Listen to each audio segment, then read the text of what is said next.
Hello students, मैं Sunita berry आपकी कक्षा 10वीं की हिंदी अध्यापिका। आज हम मीरा के पदों की व्याख्या करेंगे। पद्य भाग पाठ 2, मीरा के पद। मीराबाई भक्ति काल की प्रमुख कवयित्री थी। मीराबाई भक्ति काल की प्रमुख कवयित्री थी। भक्ति काल एक ऐसा दौर था, एक ऐसा समय था जिसमें अनेक संतों, अनेक कवियों ने लोगों को ईश्वर की भक्ति की ओर प्रेरित किया।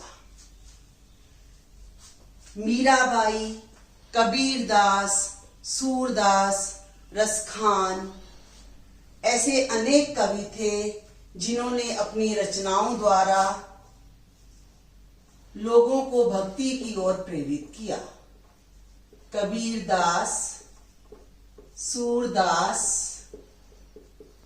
मीराबाई, रसखान,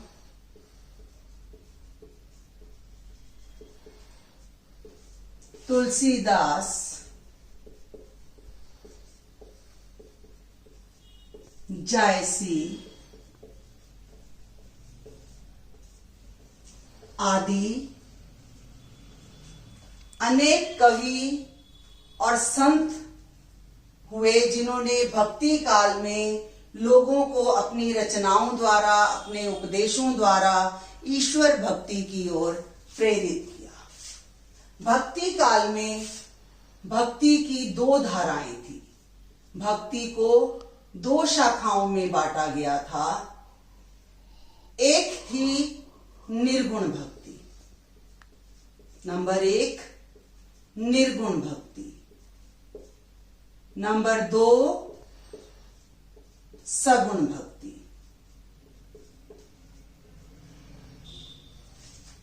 कुछ कवि संत निर्गुण भक्ति की तरफ आकर्षित थे और कुछ कवि, कुछ कवयित्री सगुण भक्ति की ओर प्रेरित थे। निर्गुण और सगुण भक्ति में क्या अंतर है? निर्गुण भक्ति में उपासक जो हैं ऐसे ईश्वर की पूजा करते हैं, आराधना करते हैं जिनका कोई रूप, रंग, आकार नहीं होता। उनकी आराधना करने के लिए व्यक्ति को किसी विशेष अवसर, किसी विशेष स्थान की आवश्यकता नहीं है। कहीं भी बैठकर, किसी भी समय अंतर्मन में जाकर ईश्वर को खोजा जा सकता है। कबीरदास, जायसी ऐसे कवि थे जिन्होंने ईश्वर के निर्गुण रूप को माना। दूसरी तरफ सूरदास, मीराबाई, रसखान, तुलसीदास ऐसे कवि और कवयित्री थे जिन्होंने सगुण भक्ति को माना।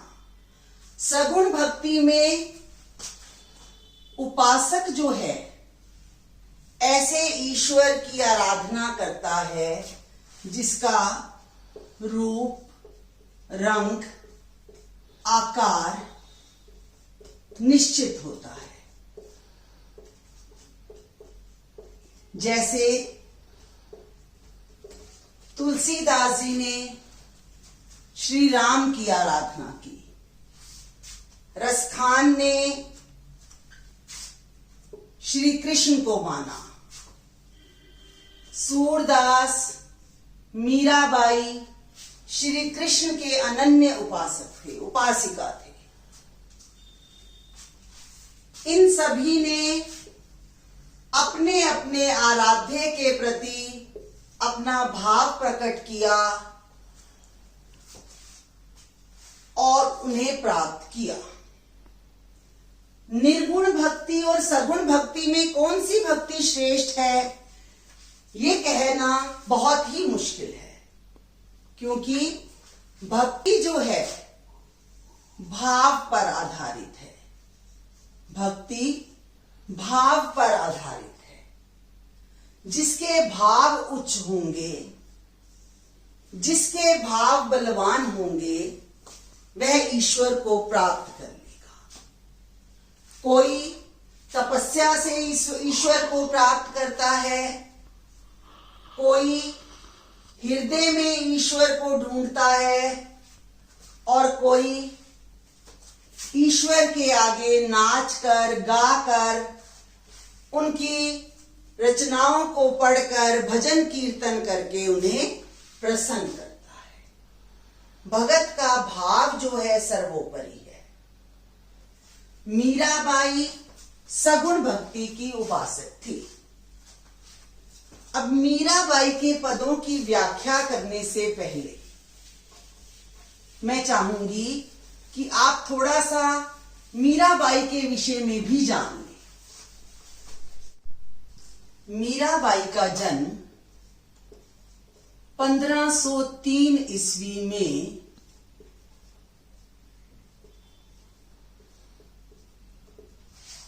जोधपुर के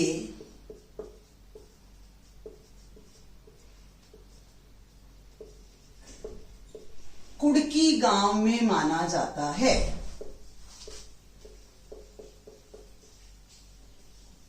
ऐसा माना जाता है कि मीराबाई का जन्म 1503 ईस्वी में जोधपुर के कुड़की गांव में हुआ था। इनका विवाह 13 वर्ष की उम्र में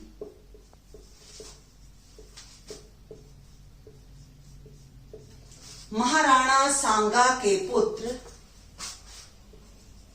कुंवर भोजराज से हुआ था।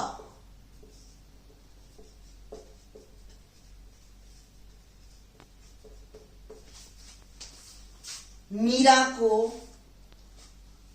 भौतिक सुख सुविधाओं से कोई लगाव नहीं था।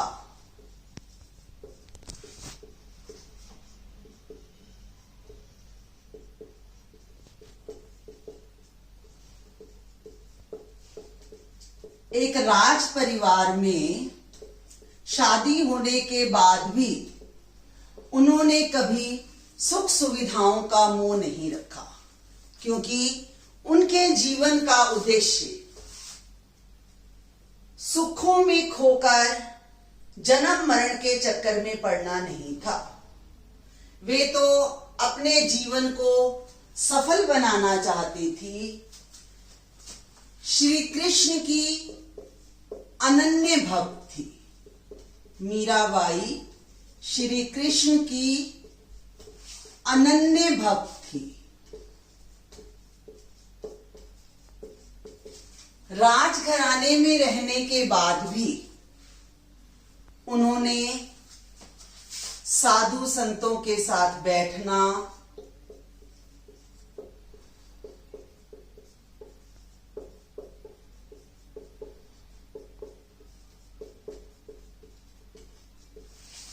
मंदिर में भजन कीर्तन करना,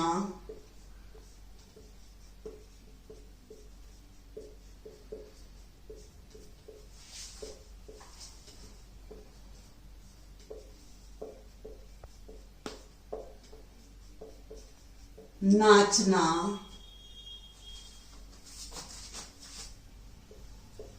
गाना अपने जीवन का उद्देश्य बना लिया था।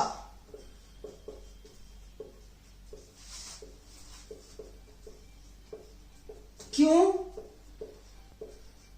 क्योंकि वे श्री कृष्ण को पाना चाहती थी। उन्हें पाने के लिए वे सबके सामने गा भी सकती थी, नाच भी सकती थी और साधु संतों के साथ बैठकर विचार विमर्श भी कर सकती थी।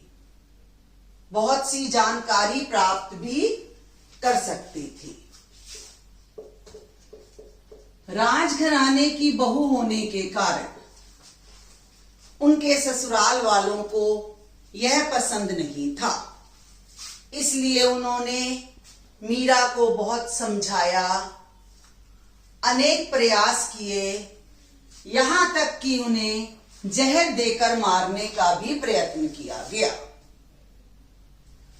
मीरा इन सब बातों से तंग आकर घर परिवार को त्याग कर वृंदावन चली गई। घर परिवार का त्याग कर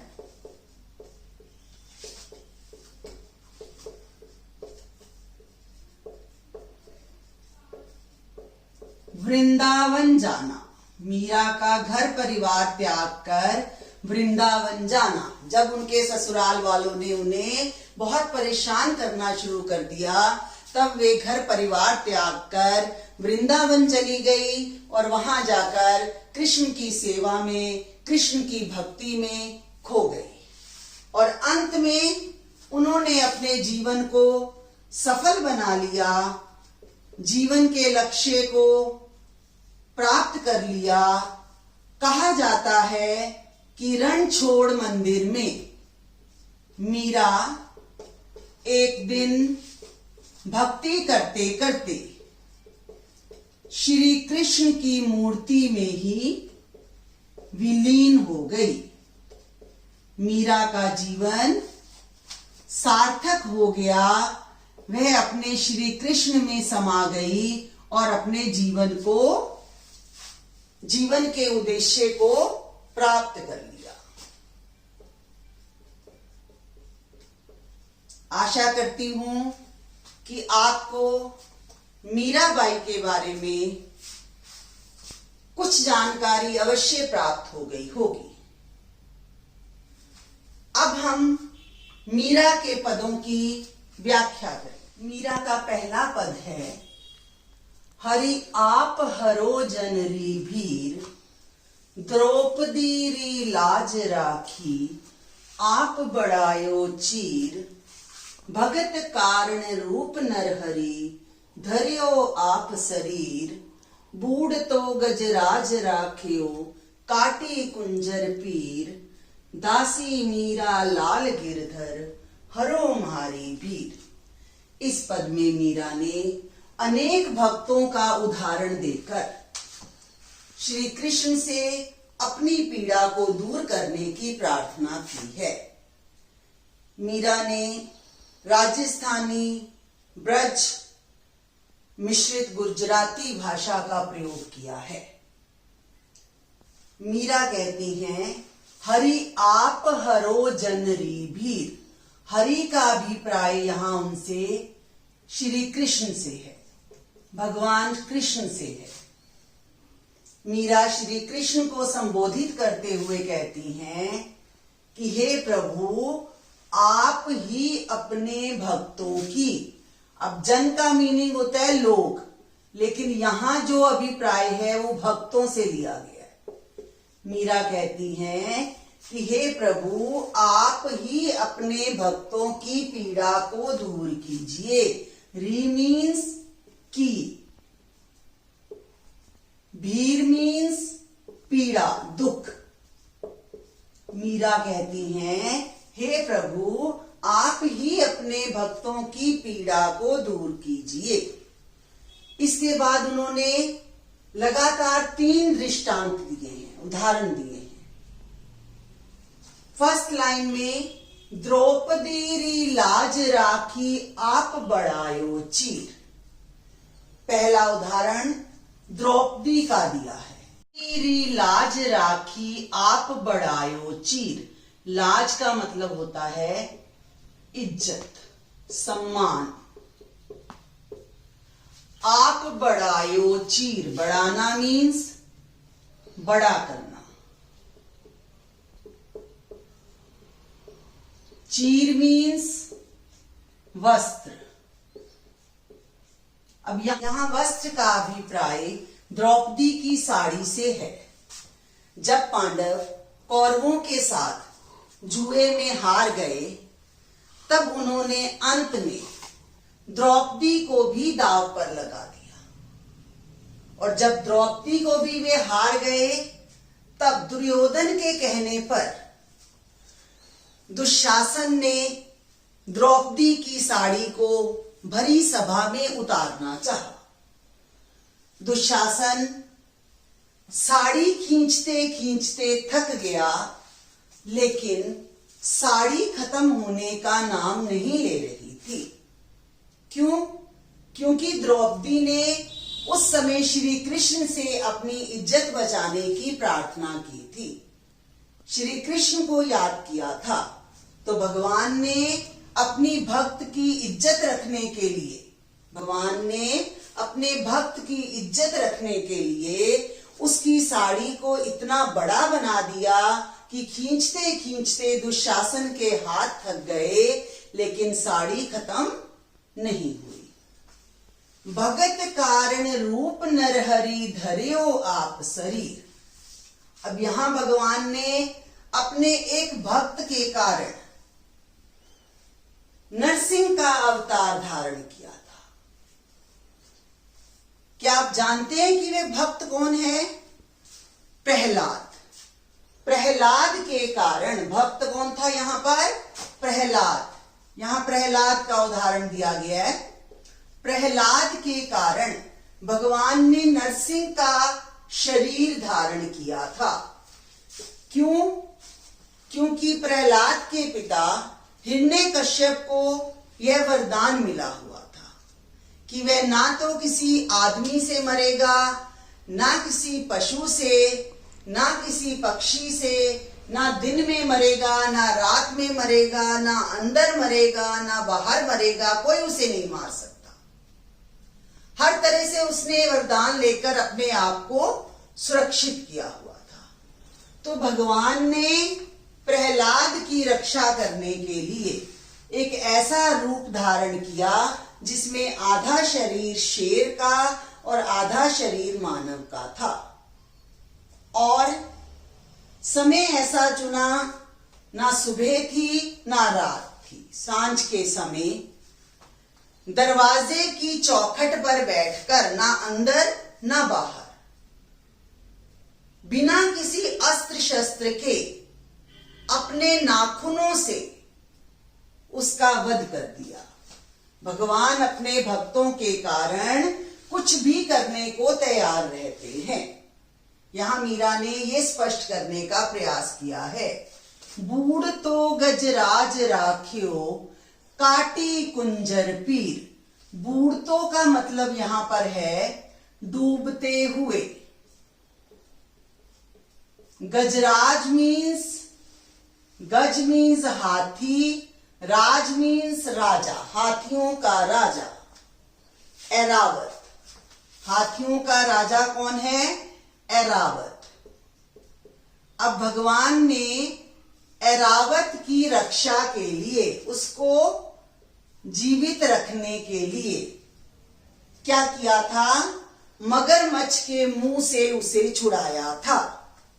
एक बार एक हाथी मगरमच्छ के जबड़ों में फंस गया था।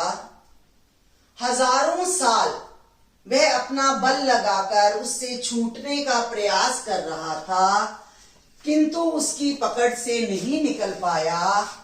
तब उसने श्री कृष्ण से प्रार्थना की। भगवान ने उस मगरमच्छ का वध कर उस ऐरावत को मगरमच्छ के मुंह से बचाया और उस हाथी की, कुंजर मीन्स होता है हाथी, उस हाथी की पीड़ा को दूर किया। पीर मीन्स पीड़ा। दासी मीरा लाल गिरिधर हरो मारी भीर। अब मीरा यहां कहती है कि हे गोवर्धन पर्वत को धारण करने वाले श्री कृष्ण ने गोकुल के लोगों को बचाने के लिए अपनी सबसे छोटी उंगली पर गोवर्धन पर्वत को धारण किया था, वर्षा से बचाने के लिए। तब से उन्हें गिरधर का नाम मिला था। तो मीरा कहती है कि हे गोवर्धन पर्वत को धारण करने वाले श्री कृष्ण, यह मीरा भी आपकी ही दासी है। हरो मारी भीर, मारी मीन्स मेरी, भीर मीन्स पीड़ा। इसलिए आप अपने अन्य भक्तों की तरह मेरी पीड़ा को भी दूर कीजिए। इस पद में मीरा ने बहुत ही सुंदर दृष्टांतों का प्रयोग किया है। राजस्थानी गुजराती मिश्रित ब्रज भाषा का प्रयोग किया है। भगवान के प्रति दास्य भाव को प्रकट किया है और अपनी पीड़ा को दूर करने की प्रार्थना की है। आशा है आपको ये समझ आ गया होगा। इसके नेक्स्ट पद जो हैं हम नेक्स्ट क्लास में करेंगे। तब तक के लिए धन्यवाद।